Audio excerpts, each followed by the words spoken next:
YouTube, what is going on? It's the Narrow Talk 23. I'm back with another video. Before we get into the video, YouTube, I need you to hit the like, comment, and subscribe button. Turn on that post notification bell while you at it, man. We back with some true crime. We got the 10-year-old who was isolated to death by parents. Man, let's get straight into it.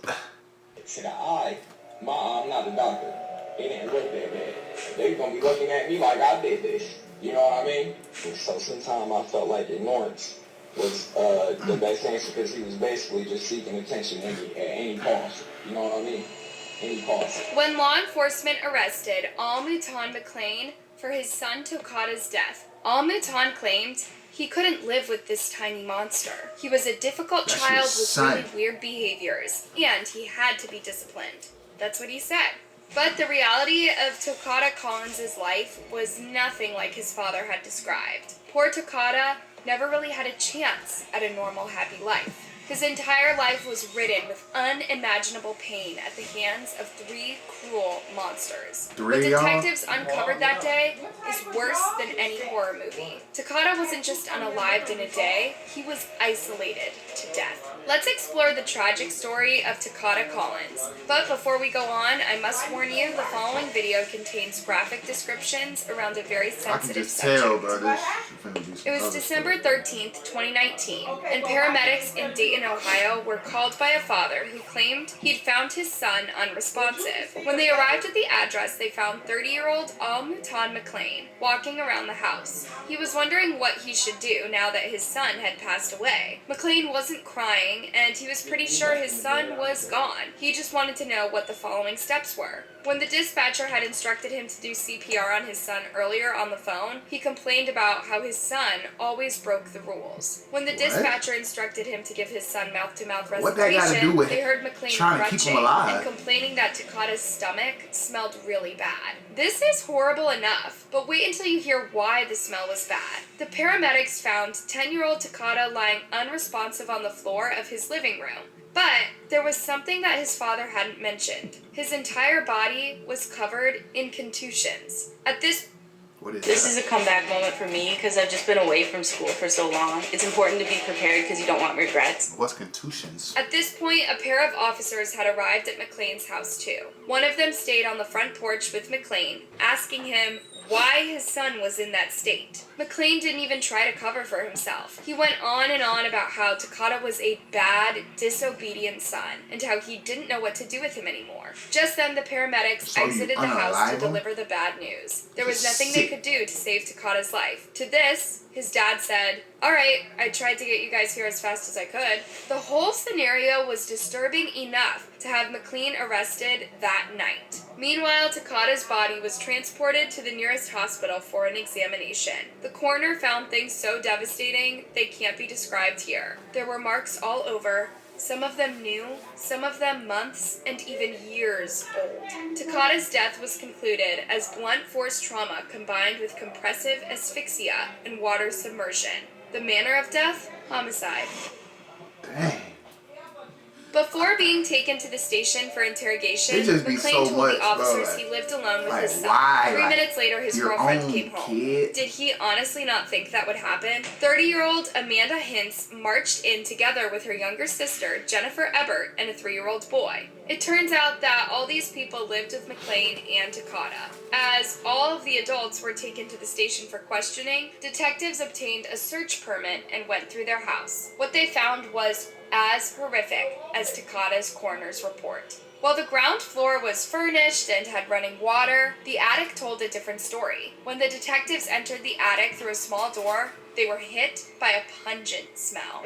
Human waste decorated the sordid attic. Its window had been blocked and covered. Even though it was daytime, the officers had to use flashlights to make their way around the place. There was no furniture, with the exception of a broken chair, and, secured with a lock, was a smaller door to an even smaller room.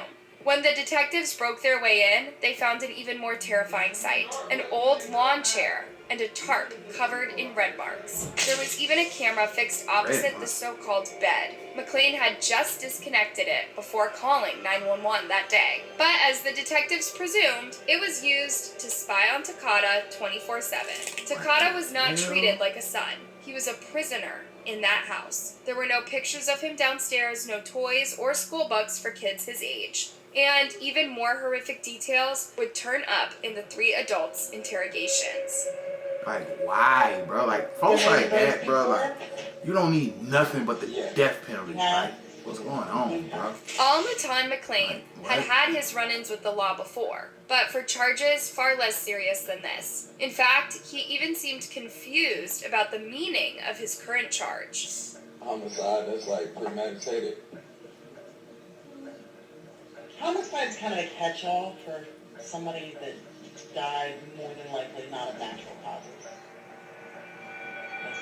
But McClain continued to say that he didn't really understand why his son had passed away and hinted that he wasn't really responsible for it. However, the detective had his file and knew what the detectives had found at his house, so she didn't act too patient with McClain. That's kind of what this opportunity is for you to tell us. To discuss it with you, there. Right. You were there. We weren't. When she asked McClain what exactly had happened that day, he started talking about his disobedient son again. According to McClain, Takata often hurt himself by playing rough and refused normal food, preferring to eat his own waste instead. What? Kid keep falling down the stairs. Bro, like, what? Knocking his head around. It looked like something was wrong with his stomach last night that I noticed. And I gave him some water to throw out. If you listened to McClain, it sounded like he tried to protect his son and teach him not to behave in this self-destructive way. But the detective knew better than to believe this monster. She hardly had to say anything while McClain was burying himself in lies and shocking claims. I'm very tired. I haven't slept in 3 days, so I'm just sitting there. And here he come rolling down the stairs again. Ba-doom, ba-doom. McClain claimed Takata did this to himself. When he saw this, he rushed him into the bathroom to wash and treat him. Still, he never explained why his son was covered in marks when the paramedics found him. When the detective confronted him with this question, he revealed a crucial clue. Well, he had marks all over his body. It's every day. Now, sometime I had to stick his behind just to prevent him from hurting himself. This boy jumped out the window before. With this, McClain revealed 2 things. 1, he admitted to touching Takata, and 2, he confirmed the window in the attic was blocked because Takata had tried to escape his house of horrors through that window. That's a pretty bad sign if a child tries to run away from home by jumping from a first-floor window. McClain didn't even understand this. He continued to paint Takata as an abnormal child with weird tendencies. Did he really not see how this story looked from the outside? There's no stopping him. I'm afraid. I've been telling people I was afraid, but at the same time, there was nothing I can do. McClain revealed that Takata was moved upstairs 2 years prior when his baby brother came to live with them. Yep, the 3-year-old boy was not his son, but his brother. In 2017, he'd gotten custody of him, so he put him in Takata's room and moved his son into the attic. According to McClain, they moved him because he was behaving inappropriately around the baby. When the detective asked him why Takata had no clothes or toys, this is what McClain said. I can't get him a blanket. Because if I give him a blanket, now he has marks all over his body from him putting on himself and wrapping around his own blanket. You know what I mean? If he did that continuously, there'd be rashes and, that's unsanitary.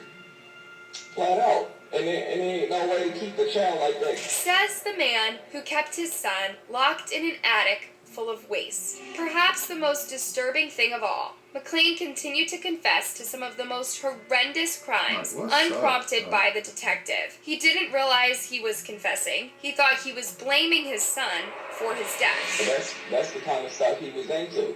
I ain't never harassed my child or do nothing like that. That's homophobic. Wait, what? First of all, the detective hadn't asked him about the suspicious injuries found in the autopsy report. Second of all, that's the problem? That it would be gay? When the detective asked McClain if he had ever taken his son to a doctor, he said not in the last 3 years. His insurance had expired and, anyway, he was healthy. I probably had some online counseling services or online counselors talk to him. I did have counselors speak to him. He would play them so slick. He's only 10, bro. It's all good and golden. Like, Yeah, come on, this bro. poor boy would play his counselors. Everything that comes out of this man's mouth is sickening. Let's see what the women talking about. Let's go to them. Throughout the interrogation, McClain reportedly complained about his state. He hadn't slept, he was stressed by his son, and he didn't understand why he had passed on. Not once did he show grief or remorse over Takata's death. That's your son. About right now. Well, he He's was sick. learning. But he was the learner. Every book that I bought him, he pissed on it, he shit on it, he destroyed it. Pens became a factor of his safety. And pencils, you know what I mean? Hey, no women. So you're not homeschooling. As it turns out, Takata was pulled out of the school system when he was in 3rd grade. It wasn't because Takata would be schooled better at home. His dad couldn't stand how the school was trying to bathe and clothe the poor boy. He wanted complete control over his son. Finally, the detective asked him for a complete timeline of the events of the day. 6 a.m. this morning, I look at the camera, I see him punching on his table, his chair. I don't think nothing about it. I'm just like, he's doing his normal weird thing. Sometimes I felt like ignorance was the best answer because he was basically just seeking attention at any cost. You know what I mean? Any cost. Yeah, because you kept him locked in a horror attic. McClain's account was stomach-turning. Even more so when you think it wasn't Takata who did it. So, put him in the shower. I put him in the bathtub, and I tried to clean it up. See, my thing with this type of stuff is like, how can you do this? Like, what goes on in your mind is like, hey, let me torture my son. Let me lock him in the attic and watch him on a damn monitor and just watch him die or whatever happened, bro. It's like, bro, like, oh, this shit just make a nigga mad, bro. Like, Or if you take him to the ER right away, they gonna be looking at me like I did this.